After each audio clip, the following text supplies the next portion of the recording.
Bonjour et mes meilleurs vœux au nom de toute l'équipe Adventiste FFS. Nous vous souhaitons une année bénie et pleine de découvertes, de rencontres et d'encouragements.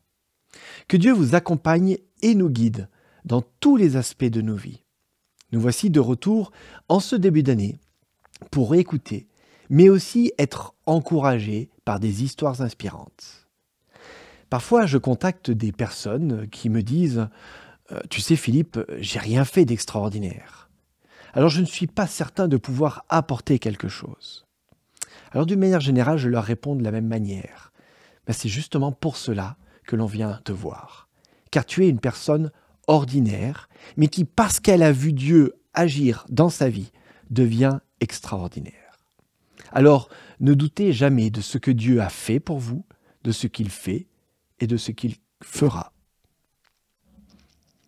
Aujourd'hui, je reçois Daniel Monachini, le président de la Fédération des Églises Adventistes du Sud de la France. Alors, dit comme ça fait très sérieux, et son poste l'est. Mais vous le savez déjà, ce que vous allez découvrir maintenant, c'est un autre Daniel. C'est celui qui est animé de la passion de l'Évangile. C'est la rencontre avec un homme qui a été touché dès sa plus tendre enfance par la joie d'appartenir à une famille qui s'appelle l'Église. Daniel nous livre son histoire inspirante.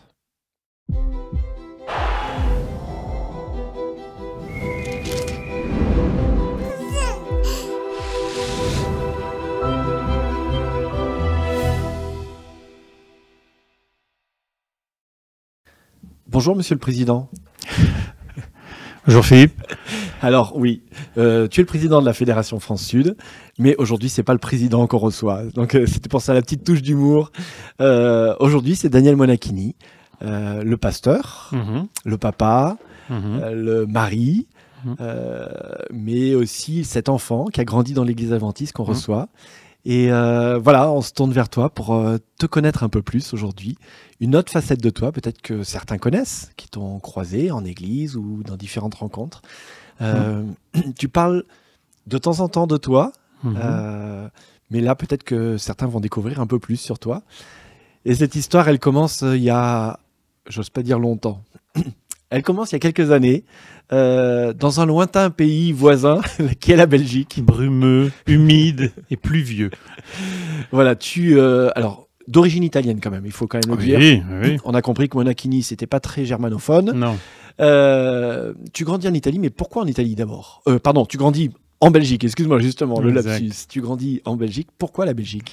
Alors, mes parents, les deux, étaient émigrés en Belgique. Donc mon père a émigré dans les années 50 environ, après la Deuxième Guerre mondiale, pour aller travailler dans les mines de charbon, et aussi pour des motifs d'engagement personnel plutôt politique, et donc le choix de quitter une Italie très catholique. Et ma mère était en vacances chez sa sœur, qui habitait en Belgique et qui avait marié elle aussi un mineur. Et donc elle était toute jeune, et je pense qu'elle avait 17 ans, si je ne me trompe pas. Ils se sont rencontrés là-bas, ils sont tombés amoureux, et donc ils ont décidé de se marier et d'habiter donc en Belgique. Donc deux Italiens qui se retrouvent en Belgique, qui se marient en Belgique. Ouais. Alors tu as dit, ton père était mineur. Oui.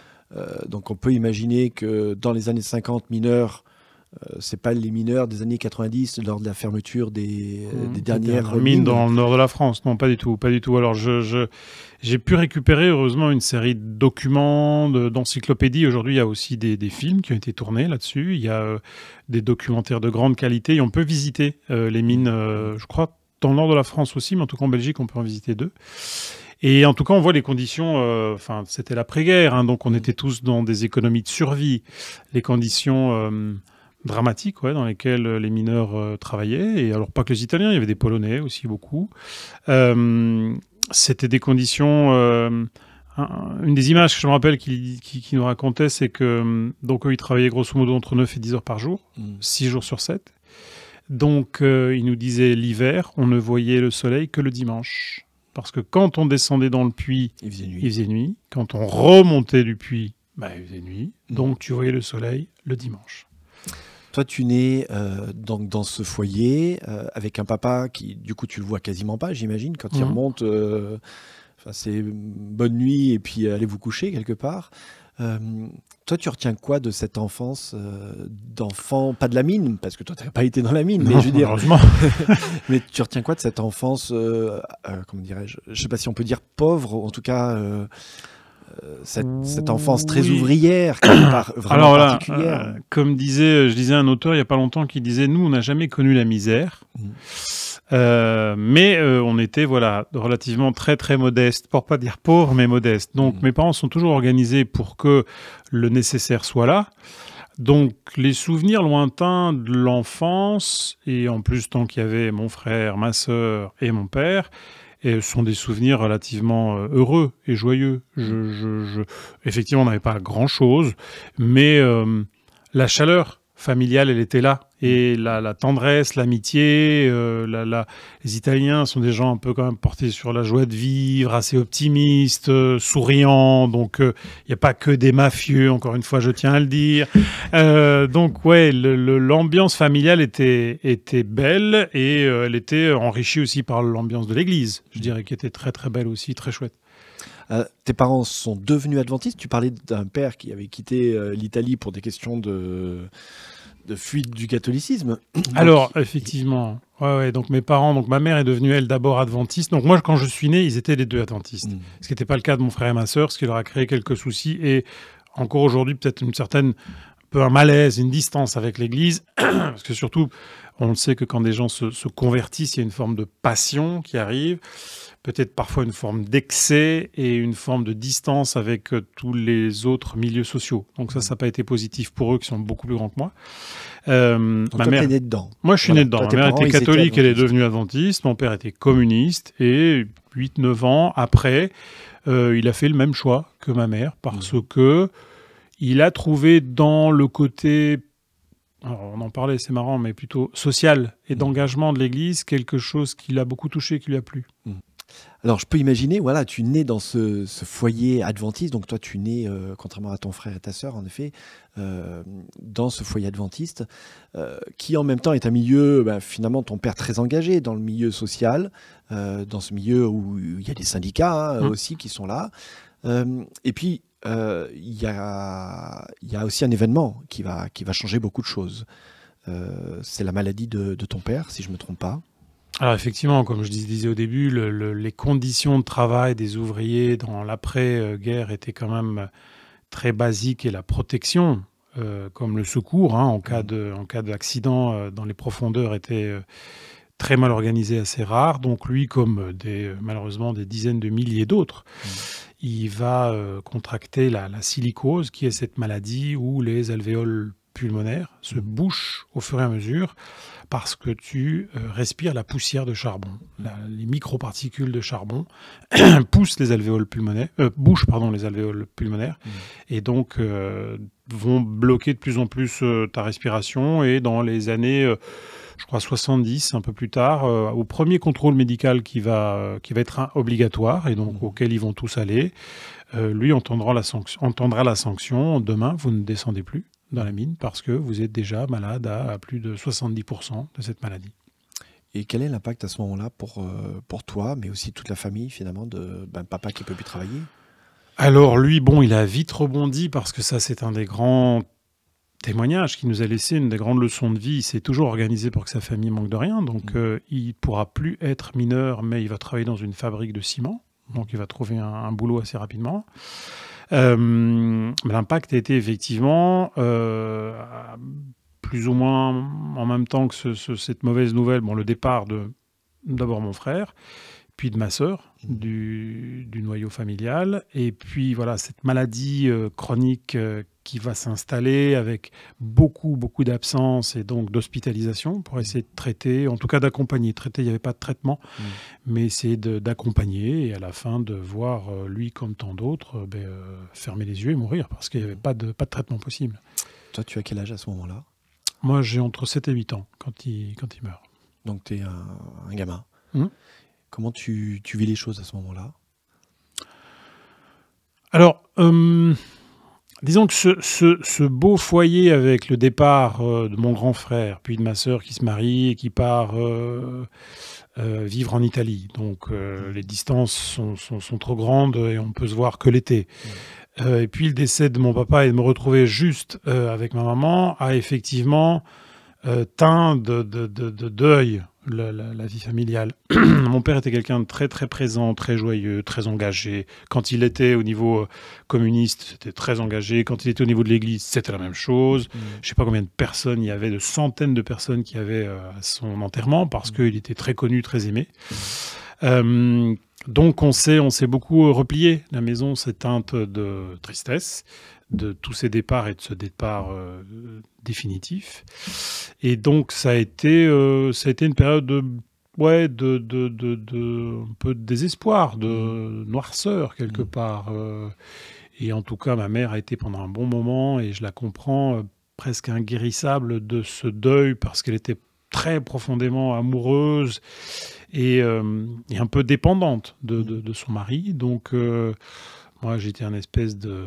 On appelait ça son bâton de vieillesse. Donc, moi, je suis devenu un déambulateur humain. Donc à ce moment-là, vous fréquentez l'église, toi et ta maman. Tu es encore tout jeune, comme on vient de le dire. L'église, elle prend quelle couleur pour toi à ce moment-là? Les gens, les activités? L'église est vraiment, pour moi en tout cas, l'aspect social, l'aspect de chaleur humaine. Aujourd'hui, on utilise ce mot très précieux de bienveillance. Des gens qui t'aiment, qui te connaissent. C'était une petite église, on était une Charleroi, Jumet Charleroi, on était 60, 70. Donc, des gens très présents qui te connaissent, qui connaissent ton prénom, qui connaissent tes goûts, qui t'accompagnent à l'école du sabbat. J'ai eu la joie et vraiment la chance d'avoir des pasteurs très engagés au niveau de la jeunesse, des Luc de la Meilleure, Henri van der Wecken, tu vois, Michel Mayer, qui ont été très présents et qui ont beaucoup très rapidement organisé des activités l'après-midi, des sorties, des petits camps. Et en fait, je pense qu'avec l'école, bien évidemment, comme tous les gamins, l'église, c'était pas ma deuxième famille, en fait. C'était ma seule vraie famille. C'était là où il y avait des gens attentifs. Pour moi, le terme un peu désuet aujourd'hui, frères et sœurs, prend tout son sens. C'était des oncles et des tantes, en fait, de substitution. C'est tonton, tati. C'est ça. Ouais. C'est des gens qui, tous les samedis, sont là, mais pas que le samedi, quoi. Enfin, le week-end, dans des sorties, dans des rencontres d'église. Ma mère était très investie à l'église, donc moi, j'étais trimballé à 9, 10, 11 ans dans tous les comités d'église, dans les visites le samedi après-midi à l'hôpital, donc j'étais très très content quand il y a les activités JA, au moins je n'allais pas à l'hôpital. Mais non, ils étaient intelligents parce qu'ils étaient accueillants, ils nous invitaient chez eux, donc on rentrait dans leur intimité. C'était pas une église du sabbat matin, c'était pas juste une église d'activité, c'était une église familiale. Et comment cette église familiale a impacté ta vie à ce moment-là? Tu le dis avec le recul. Mais il y a quelque chose qui est ressorti en priorité de tout ça, finalement, c'est le côté social.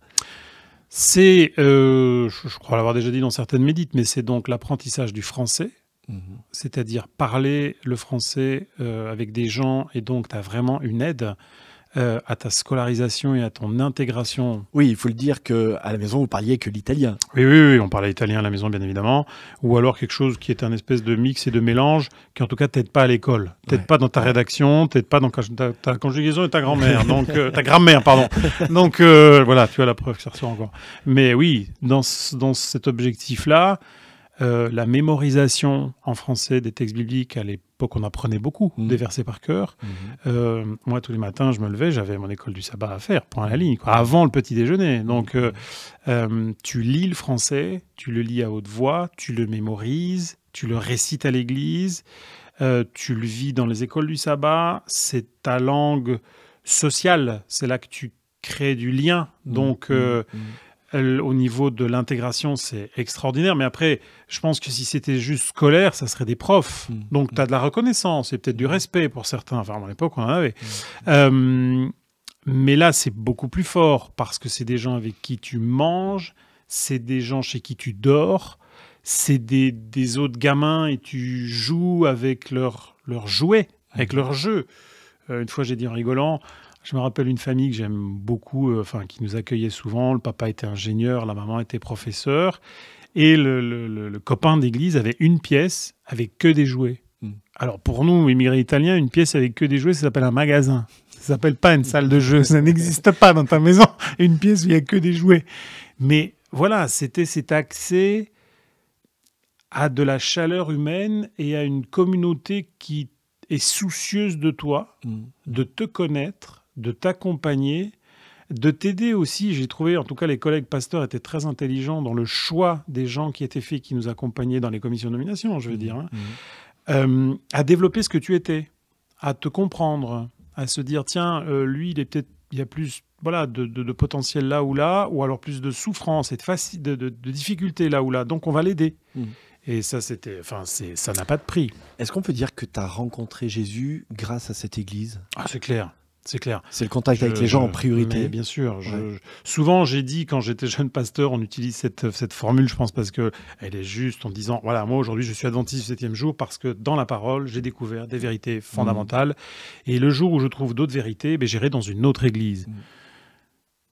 Alors, je ne peux pas trahir la valeur et l'autorité de la parole, mais moi, l'église adventiste, c'est ma famille. Je veux dire, c'est ma famille d'adoption. Je pourrais pas renier, sans avoir tout tenté, ma famille d'adoption, parce que ce qu'on est, nous, par cette force, justement, de cette parole, et par cette présence du Christ, dénote tellement avec du racisme, de la xénophobie, ou des peurs, quelles qu'elles soient, que là, tu peux pas ne pas adopter ce groupe humain en te disant, mais moi, c'est à eux que je vais m'identifier. Ça, c'est des humains.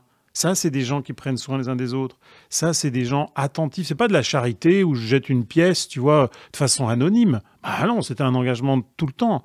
Moi, j'accepterais pas, j'accueillerais pas tout le temps des gens chez moi à dormir et manger à ma table. Là-bas, nous, on dormait, chez eux. Tu me racontais hors antenne que tu as recroisé quelqu'un il y a pas très longtemps qui te disait, qui t'a connu tout bébé, pardon. Jeune garçon. Enfant, ouais. À un moment donné où, ado, tu t'es posé des questions aussi, et puis finalement, élevé seul par ta maman, tu deviens aussi peut-être un peu l'enfant qui, je sais pas si on peut dire qui manque de repères, mais en tout cas qui est un peu vivant.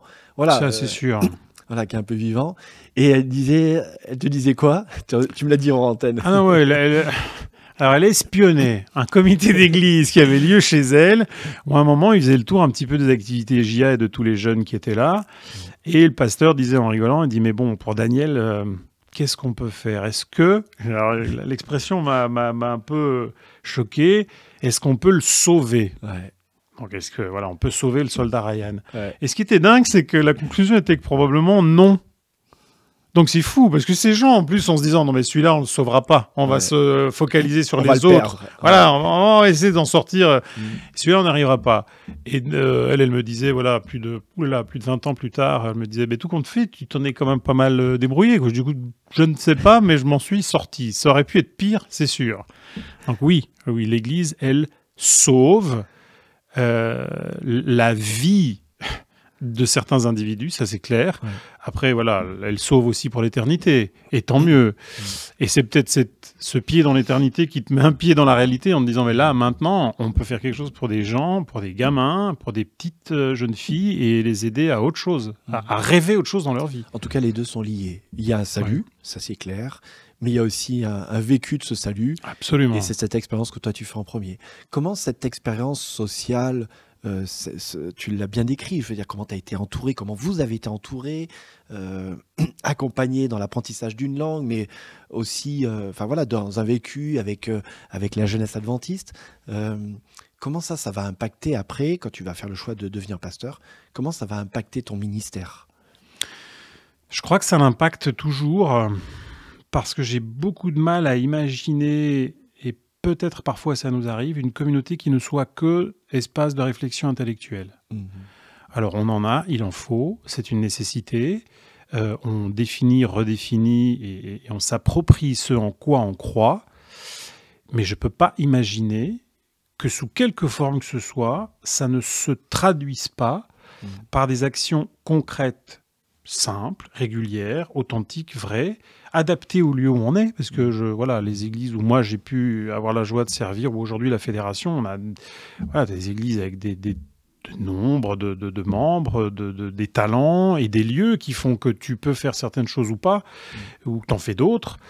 Mais si tu le concrétises pas dans quelque chose de pratique, comme voilà, des activités JA de qualité, des activités ADRA de qualité, mais juste un tissu humain de gens qui s'accueillent, qui s'écoutent, qui se pardonnent, qui dialoguent, qui cheminent, qui croissent et qui vont étendre ce qu'ils font à d'autres en étant inclusifs, je pense pas que c'est l'Église, ça. C'est autre chose. C'est une Église en devenir, c'est une Église en somnolence, c'est une Église en maladie, mais c'est pas le projet du Christ. Cette dimension sociale va impacter ton ministère. Tu vas faire tes études de théologie à Collonges. Oui. Tu vas commencer à servir dans le ministère en Italie. Et tu me racontais aussi à plusieurs reprises des belles expériences que tu vas vivre. Alors, si je ne me trompe pas, c'est à Forlì, là où Forlì, là où il y a une maison de retraite adventiste, où toi, tu es nommé pasteur de ce lieu-là. Et quel va être cet impact particulier justement de cette dimension sociale, alors que toi, tout d'un coup, tu te retrouves jeune pasteur dans une maison de retraite? Alors, l'Italie va me fournir en tout cas un cadre qui est assez génial, parce qu'on va pouvoir, en lien, ce qui est très difficile en France de par notre culture et de par l'histoire de la France, en lien avec les autorités, tu vas pouvoir très facilement pondre des projets sociaux, des projets d'animation de quartier. Et effectivement, dès que je suis arrivé à Forlì, à la maison de retraite, je me suis dit, enfin, là, il faut visiter tous ces gens, on peut pas les laisser là comme ça. Donc, à l'époque, on avait, un peu comme le Romarin, environ un peu moins d'une centaine de résidents. Plus de la moitié étaient non-adventistes. Je me suis dit, mais on va mettre sur place la visite de tous ces gens. Et donc, quelque part, je suis devenu, avant que ça existe, et puis c'était un peu mieux défini dans les termes, aumônier de la structure, parce que ça me semblait une nécessité d'être proche de personnes âgées seules, dans le désarroi, parfois désorientées carrément, ou un peu avec des troubles qui commencent à arriver avec l'âge, mais avec des récits de vie passionnants, et puis le temps d'être avec eux et de vivre un temps d'humanité, même avec des personnes qui sont plus du tout là, avec la mémoire et la perception du présent, mais il y a des connexions qui sont géniales. Donc, pour moi, ça impliquait cette action sociale déjà de notre maison de retraite dans le quartier où elle était, où on a vraiment pu faire de très très belles choses avec la mairie, mais en même temps une présence de l'Église auprès de ces personnes âgées, leur solitude, leur peur, souvent leur peur de la mort, affronter des choses qui sont traumatisantes, mais de se dire on ne peut pas imaginer que quelqu'un ferme les yeux seul chez nous. Ça, tu n'as pas fait ce travail-là parce que tu étais pasteur et que tu avais été nommé là. Non. Tu l'as fait parce qu'il y avait cette histoire que tu nous as racontée au début, cette histoire sociale de l'Église qui entoure et qui est présente. Quand tu vas recevoir un appel quelques années plus tard pour revenir en France, pour être pasteur dans la région lémanique et particulièrement à Annemasse, là aussi, cette dimension sociale, tu l'as dans tes veines finalement. Ça revient encore et encore. Avec un accueil qui perdure aujourd'hui dans cette église toutes les saisons d'hiver pour des SDF, pour des gens qui n'arrivent tout simplement pas à se nourrir. Comment toi qui portais cette vision du social de l'église, tu l'as amené dans cette église d'Annemasse à ce moment-là? Alors, je dois reconnaître que chez nombre de personnes, elle y était déjà, et qu'en plus, chez certains, elle ne demande qu'à naître. C'est-à-dire que trouver une place où je peux faire quelque chose de pratique, de simple à m'apporter et qui amène du soleil dans la vie des gens, je ne vois pas qui te dirait non. Parce que peut-être parfois certains lieux ou services de l'Église sont plus complexes, il faut de la préparation, de l'expérience, un peu d'expertise, des connaissances, ok, on est d'accord. Par contre, accueillir des gens, servir une soupe chaude, j'ai envie de dire, je pense que c'est dans les projets, pour moi comme personne, les plus gratifiants comme individu, parce qu'on comprend à quoi on sert pratiquement en tant que pasteur, et parce qu'en même temps, tu amènes la communauté à s'interroger sur des questions très, très pratiques et très rassembleuses. C'est-à-dire que tu t'interroges sur l'état de notre société, pas pour te dire c'est un signe des temps, ok, c'est un signe des temps, très bien, et alors, on en fait quoi? J'attends le suivant, ou celui-ci, avec ce qu'on est, avec le nombre qu'on est, avec les moyens qu'on a, quelque chose on peut faire.